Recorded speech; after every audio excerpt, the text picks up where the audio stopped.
আসসালামু আলাইকুম। হ্যালো বন্ধুরা, সবাই কেমন আছেন? আমি আপনাদের দোয়ায় আলহামদুলিল্লাহ ভালো আছি। আমি প্রতিনিয়ত আপনাদের স্বাস্থ্য টিপস দিয়ে থাকি। আজও চলে আসলাম স্বাস্থ্য টিপস দিতে।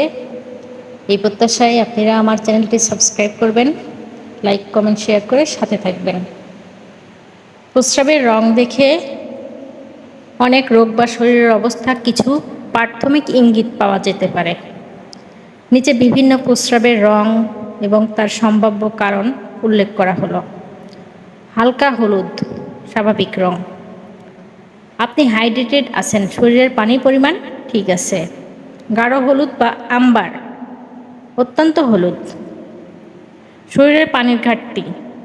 ভিটামিন বি কমপ্লেক্স বিশেষ করে B2 সাপ্লিমেন্ট খেলে ঠিক হয়ে যাবে ইনশাল্লাহ। কমলার রং সম্ভাব্য কারণ ডিহাইড্রেশন, কিছু ওষুধ যেমন রিফাপ্লিন, পিডিয়াম। লিভারের সমস্যা যেমন বিলিরুবিন বেড়ে গেলে। বাদামি রং বা কলা রং লিভার রোগ যেমন হেপাটাইটিস। মায়োগ্লোবিনারি বা হিমোগ্লোবিনারি অত্যন্ত গাঢ় হলে রক্তের উপস্থিতি। লাল বা গোলাপি রং সম্ভাব্য কারণ প্রস্রাবের রক্তে ইউরিনারি স্ট্যাক ইনফেকশন, কিডনির পাথর, টিউমার। কিছু খাবার যেমন বিট, ব্ল্যাকবেরি। কিছু ওষুধ যেমন রিফাম্পিসিন। সবুজ বা নীল রং বিরল জেনেটিক রোগ। স্বচ্ছ বা খুব পাতলা রং অতিরিক্ত পানি পান, ডায়াবেটিস ইনসিপিডিটাস। ঘোলাটে প্রস্রাব, ইনফেকশন, কিডনি পাথর, অতিরিক্ত প্রোটিন বা ফসফেট। বিশেষ লক্ষণ যা দেখে ডাক্তারের পরামর্শ জরুরি।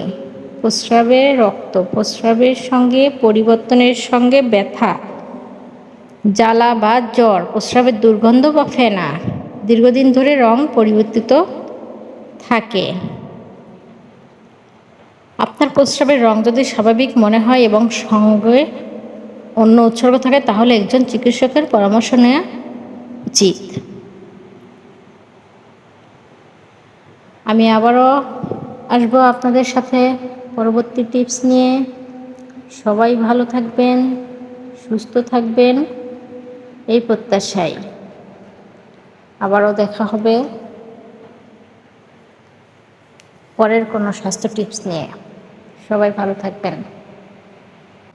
আমার ছোট চ্যানেলটি যারা সাবস্ক্রাইব করেননি প্লিজ সাবস্ক্রাইব করবেন, লাইক কমেন্ট করে শেয়ার করে সাথে থাকবেন এবং পরবর্তী স্বাস্থ্য টিপস পেতে